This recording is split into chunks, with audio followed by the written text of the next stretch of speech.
Welcome to This Week in South Carolina special report. I'm Gavin Jackson, and TWISC was in Washington last week as part of our push to cover more of our congressional delegation. But politics being what they are intervened, and the federal government was shut down. Despite our planning, House members were not in town as the shutdown fight lingered in the Senate. But we had the opportunity to sit down with our senior senator, Lindsey in a wide-ranging interview. So, Senator Graham, welcome to This Week in South Carolina. Thanks for making time for us. We're in the middle of the federal government shutdown. It's day 7. We're recording this today on Tuesday, October 7th, 7 days into this federal government shutdown. So what's it going to take to get a solution here to break this stalemate? Yeah, some common sense, I hope, will prevail. What is this all about? Well, there's some Obamacare subsidies that are going to expire at the end of the year. This program was connected to Obamacare and COVID. And if you're not on Medicaid or Medicare, there's some subsidies in the law to help with pay Obamacare premiums that are going to go way up. This program has been full of fraud. Insurance companies get paid by the number of people they enroll. Mm-hmm. Some of these people I don't think even exist. CBO said it could be up to 1.4 million illegal immigrants. But having said that, I'm willing to reform the program and keep some of it in place, but not by having a gun to our head about the government shutdown. So to my Democratic colleagues, we're not going to tie these two together. If it's health care today, it'll be something else tomorrow. So let's open up the government, get a group of people working on dealing with the fraud issues, the reform issues, and run the place like, we're adults. So I'm hoping that happens sooner rather than later, because it's going to begin to affect people at the airport and other places. Senator, to that end, when we talk about trying to make things move and get that solution, Democrats counter by saying, put it in writing. How about we get some sort of commitment here to make some moves with these subsidies? How can you guarantee that everything kind of keeps moving? I can guarantee you that people on the Republican Party side want to reform this program and make it more efficient and less costly for the taxpayer. It expires in December. There's a bunch of us willing to do that. Mm-hmm. This is just not the way. If you start tying policy outcomes to funding the government, it gets to be chaos. We did this as Republicans. Mm-hmm. So we shut the government down for 34 days, I think, trying to make Democrats build the wall. Now, building the wall was popular. Some of these subsidies are popular, but it didn't work out for us. It's not going to work out for them. I just have learned, let's don't take policy disputes and tie it to running the government, because that's unending. Mm-hmm. And the chaos is going to show up. People are going to have a hard time getting through the airport. There's some programs going to expire this week, and it really will begin to hurt people. Let's pivot to tariffs and inflation. We're talking about costs. That was a big issue when it came to the election. Inflation remains stubborn. Prices are still somewhat high. The labor market's slowing. There's concerns about stagflation. Recession's not really a factor, but stagflation is. I talked to Dr. Joy Von Nessen with USC recently, and he said that he called the economy sluggish at this point. How concerned are you about where things are going right now, and what do you think it needs to be done to bring costs down and get a hold of inflation? I think it's a once-in-a-lifetime opportunity to rebalance trade. The tariffs sort of have a couple of purposes that make sense to me.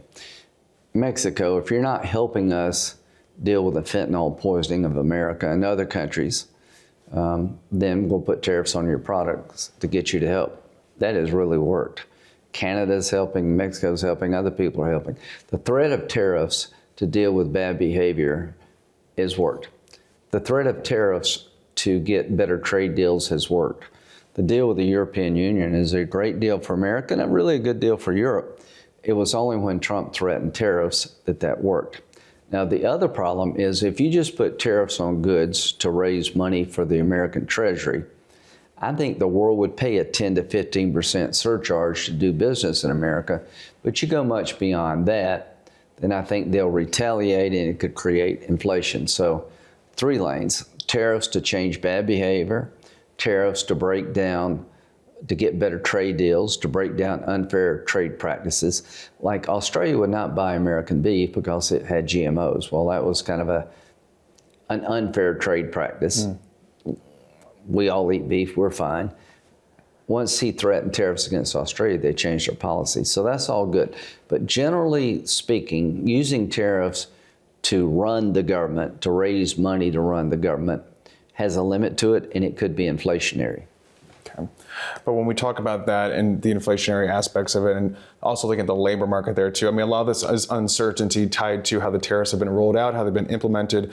Businesses are having a hard time wondering if they should be investing in America, even though that's been a big push for the president. So how do we maybe make this a little bit more cohesive and unified? The more trade deals, the better, because we now have certainty with Europe. We're looking at doing trade deals with China, which is a big abuser of American trade. They steal our intellectual property. They dump steel on the market below cost. They do a bunch of things to deny us market share. I want to use tariffs to get Russia to the peace table. An example of how tariffs could be effective is start putting tariffs on countries that buy Russian oil and gas to keep Putin's war machine going. The biggest offender is China. China, Brazil, and India are the three largest customers of Putin's Russian oil and gas, and Trump's gone after India, and that's beginning to work. When's that going to actually take place? I mean, we've been talking about this, but what's the holdup? So he put a 25% tariff on India for buying Russian oil. He's talking about China. I talked to him yesterday. I've got a bill to make Russia a state sponsor of terrorism under U.S. law for kidnapping over 19,000, almost 20,000 Ukrainian kids. My bill to authorize President Trump to put tariffs on people that buy Russian oil and gas has 85 votes. I want to pass that, if I can, by the end of October to give him some juice, you know, some congressional blessing of what he's doing, which I think makes him stronger. But Europe needs to step up. They've sanctioned Russia to death, but they really haven't come after China or India. I don't think you can solve this war in Ukraine until China helps more.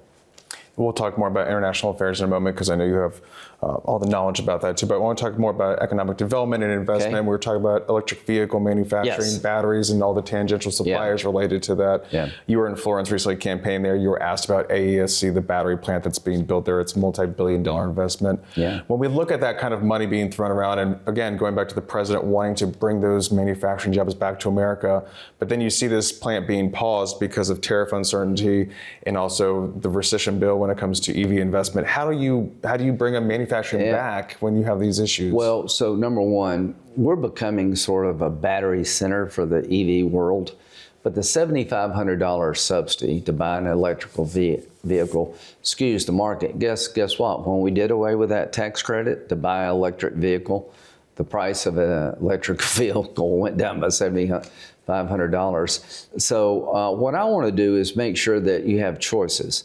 If you want a battery car, electric car, you can have one. If you want a hybrid, you can have one.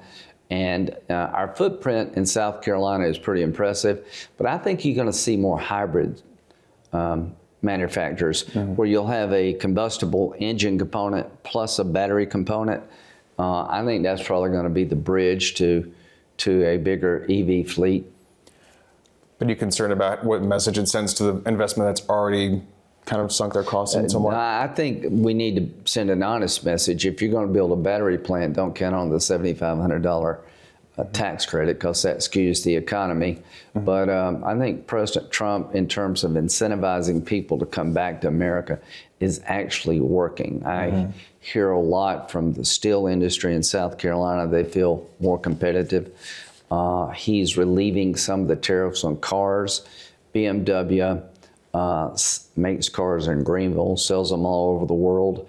I want American foreign manufacturers like BMW, who make the content in America mostly and sell the car overseas, to get a export credit against the tariffs. Because the goal is not only to get companies to come into the country and come back, but create export opportunities, lower our trade imbalances. So BMW is a kind of a win-win there. So you are on the Judiciary Committee, ranking member there.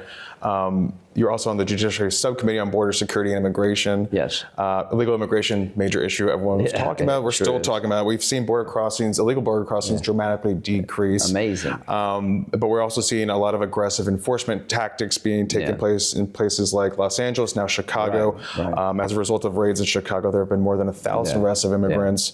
but even American citizens and immigrants with legal status are getting swept up in these events. So how do you characterize these tactics and raids? Can this be done better to ensure you're that trying rights to find are a balance or a sweet spot, right? So the truth of the matter is we're going to need access to labor outside the country on rational terms. Like the agricultural industry is heavy immigrant workforce. Why? You just can't find the workers here after you try. Now, I don't want any American or South Carolinian to lose their job because of some foreign work program. But there'll come a point when you'll advertise in a meat packing plant or agriculture, some of the heavy hard work industries that you just can't find the labor force. Well, bringing people outside the country who work hard, pay taxes, and do it right is a win-win. Biden obliterated the border. There are over 11 million people. This thing started illegally, going after gangs, and you sweep some people up that are not in that profile, and they're still here illegally. What I'm trying to do is make sure that we send the signals that don't come here illegally. It's not worth your time to slow down the inflow, trying to get a control of what's going on in the country, then move to a fix. I've been working on this for years, and I talk to President Trump about it all the time. We're a declining population.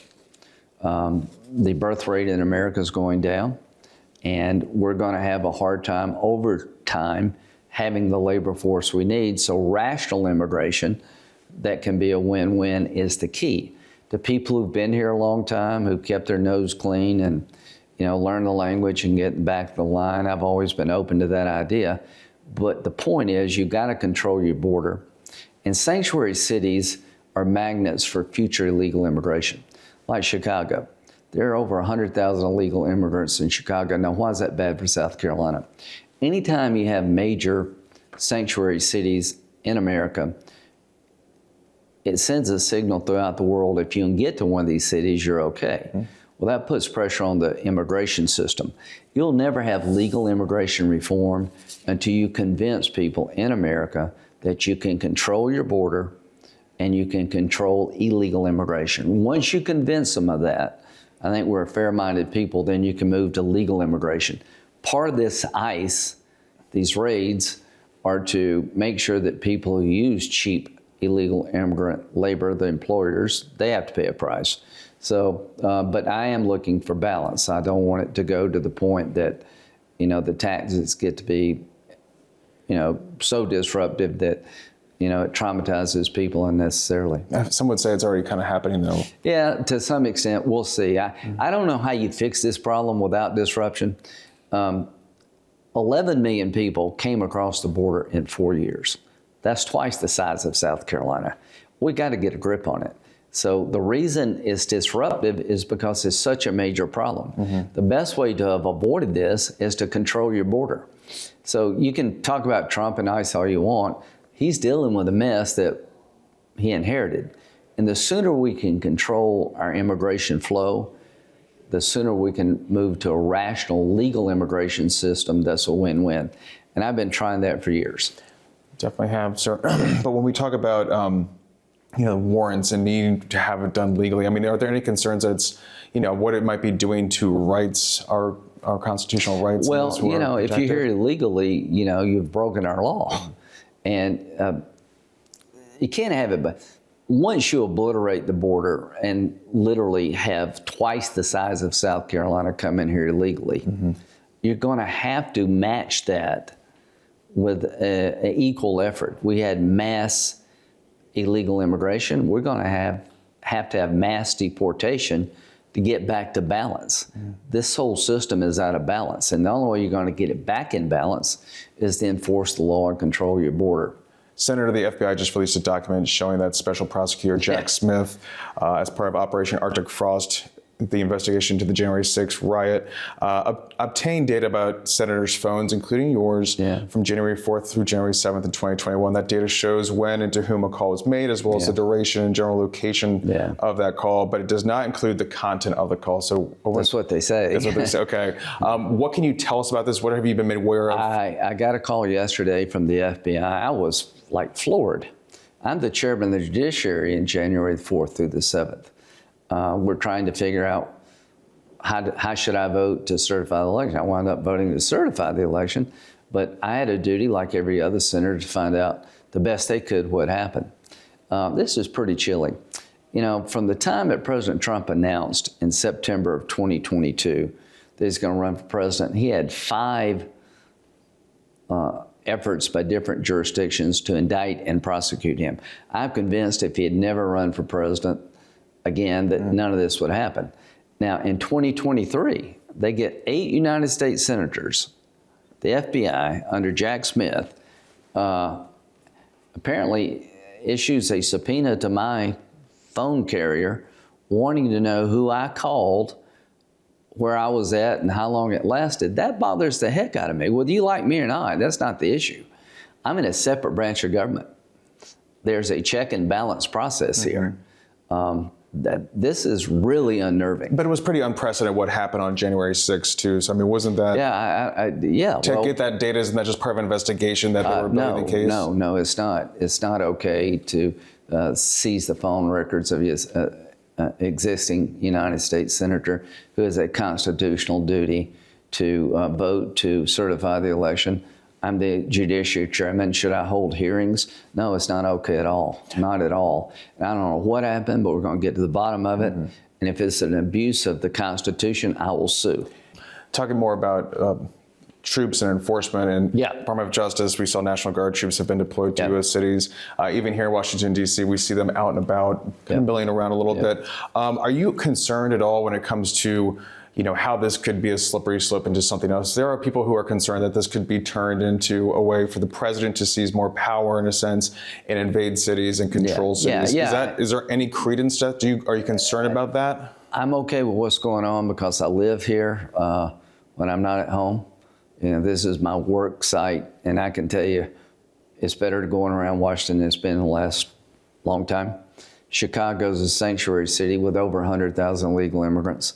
Now, what does that matter? If a city is a sanctuary city, as I said before, it becomes a magnet. So I'm glad we're dealing with this. I hate the fact it got this much out of control, but the National Guard, if they can help expedite cleaning up this mess, good. But generally speaking, no, I don't want to use troops in furtherance of law enforcement functions. That's for law enforcement, but this is different. I think the amount of drugs being trafficked in our country is a national security threat.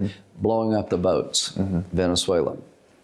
I told President Trump right after he got elected, do me a favor, look at these drug cartels as enemies of the United States. They're killing more people than anybody. The fentanyl coming across the border, a lot of it originates in the Caribbean and Venezuela. And they're really at war with the American people. Drug trafficking, human trafficking. Why shouldn't we treat these drug cartels as national security threats, foreign terrorist organizations, and use military force? Every one of these boats, we believe, has drugs bound for America that will kill Americans. So stop them. So I'm all for that. And when we talk about that, we're going to talk about international affairs as we wrap up, and I appreciate your time, sir. But we hear the president say things like the enemy from within the country, and then people are, again, kind of going back to my previous question about using the National Guard troops to quell any violence that might have just be run-of-the-mill violence in some ways, but now we're throwing troops on the streets. Unlike, I don't know of anybody being put in jail for not liking Trump. I know a lot of people that were around Trump. I wound up spending $1 million to defend myself in Georgia for making phone calls to find out whether or not I need to certify the election. So that kind of falls on deaf ears. But we live in dangerous times, and try to find the balance. To that end, we're speaking on the second anniversary of the Hamas invasion of Israel. We're heading to the third year of this. Ceasefire talks are loosely in process right now. They're optimistic. Trump says the deal's not too far away, which is promising. Do you believe a deal can be struck, a lasting deal? I hope. So what would make it lasting? If Hamas disarms. If they don't disarm, they'll do it again. Now, October 7th was 2 years ago today. We're doing this on Tuesday. What people forget is not just the brutality. Why did they film it? Why did they want a record of their brutal assault, killing children and raping women? They wanted to drive a wedge between Israel and the Arab world so that Saudi Arabia couldn't recognize Israel. Iran's biggest nightmare is if the Arabs and the Israelis make peace, leaving them behind. Hamas is funded by Iran almost completely. even though they're a Sunni group, I think the attack of October 7th was generated to stop normalization that was very close to happening. This was on Biden's watch. I went to Riyadh and Jerusalem 8 times with Tony Blinken and the entire Biden team, Brett McGurk, Jake Sullivan, trying to build on the Abraham Accords to get Saudi Arabia to recognize Israel, which would be the effective end of the Arab-Israeli conflict. It had been a great success story. I tried to help President Biden and his team. October the 7th was designed to stop that. There was actually going to be an announcement of the framework of normalization by the end of October of 2023. And it was designed to do what it did, to drive a wedge. Support for a two-state solution is really low in Israel, and the Arab world's inflamed because all they see on TV is kids being killed in Gaza. So I'm going to try to re-engage with President Trump. Once Hamas is eliminated, I hope there will be a deal where the hostages are released and Israel moves back. But Israel cannot withdraw until there's a commitment of Hamas to disarm. And if they don't at that point, would you say it's finish them off? That's it. Finish them off. I'm hoping and praying we can do this in 2 steps. The hostages come out, then we can talk about a Palestinian Gaza West Bank minus Hamas. They disarm. They're no longer a threat to the Palestinian people of Israel. If we can't pull that off, then let Israel finish Hamas off. You can't have peace in the Mideast with Hezbollah still in being. So we're going to see how that plays out. Yeah. But Senator, we have a hot war on the European continent with Europe, with Russia invading Ukraine. It's been 3.5 years now. We see Russia now mess with NATO airspace. At what point does NATO hit back? I mean, when's the red line going to happen? That's a really good question. These drones are unarmed at this point, but they're very provocative. I think Putin is going to go as far as he can until somebody stops it. He's the aggressor, not Ukraine. I don't blame Ukraine, I blame Putin. In the mid-90s, the Ukrainians gave up 1,700 nuclear weapons they had in Ukraine as part of the old Soviet Union when the Soviet Union collapsed. They agreed to give those weapons to Russia with a promise to honor their sovereignty. The British, the French, and the Russians made that deal. Putin broke that deal. He's invaded Ukraine twice. I think he wants to gobble up as much of Ukraine as he can because it's minerally rich, and he has ambitions to recreate the Russian Empire. I'm very pleased that President Trump is giving Ukraine long-range weapons to increase the cost of Putin to prosecute the war. President Trump's putting tariffs on India, but we all need to up our game when it comes to China. I don't think you're going to end this war until you get China to help, and the more pressure we can put on China, the better. And I was going to ask you more about China, but we don't have to get too much into it because you do see these alliances growing. But people give you a hard time for doing so much international. You're so involved in international affairs. What do you say to those critics back home who say he doesn't focus enough on South Carolina? I focus a lot on South Carolina. I would say remember 9/11. When you take your eye off the ball, you pay a price. If we could go back in time, what would we have done differently before 9/11? We'd paid more attention to the buildup of the Taliban and Al-Qaeda. If you think Al-Qaeda's done with us, you're not living in the real world. If you think ISIS won't come back if they can get here, you're not living in a real world. So here's what I would tell anybody. My job is to take care of South Carolina's interest in Washington, but also to take care of the nation's interest. As long as I'm a United States Senator, we're going to keep the war over there the best we can so it doesn't come here again. We're going to hit them before they hit us. They're homicidal maniacs. They're not going to stop fighting you because you're tired of fighting them. The good news is we're making partnerships over there where we have to do less of the fighting. We haven't lost one soldier in Ukraine. We're helping Ukraine.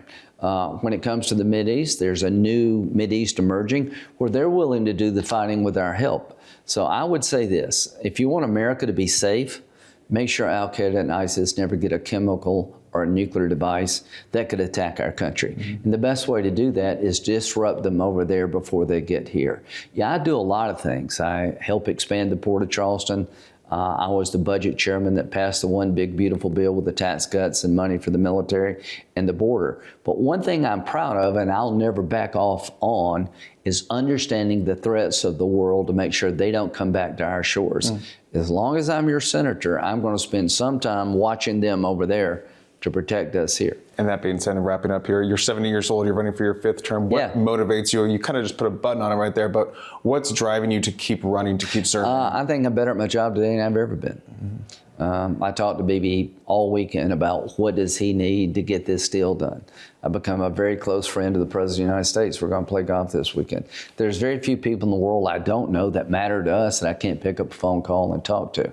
When it comes to home, I was the budget chairman. I was able to help get the bill through the Senate because I know how the Senate works. When there's a problem at home, I think I'm in good position to fix it. When we have a problem at the Port of Charleston, I can work with Democrats to help us. I've tried to reach across the aisle to solve problems. Kavanaugh, think I had a big impact on getting us a conservative Supreme Court. I think I'm better at my job today than I've ever been. I feel fine, but there'll come a day when my time is up. And I'll tell you right now, as far as I'm concerned, I'm more able to do my job. I'm better at it than any time since I've been in the job because I've worked hard to learn what works and what doesn't. And I like it. I like it more today. I like being able to shape the future of our state and our country. And if people will honor me with 6 more years, I'll make sure I don't let them down. Senator Graham, thank you so much. Thank you. Sure. You can find that interview at youtube.com/South Carolina News. That's our new home for all of our news content. And of course, you can always follow the South Carolina Lead podcast wherever you find podcasts. For South Carolina ETV, I'm Gavin Jackson in Washington. Be well, South Carolina.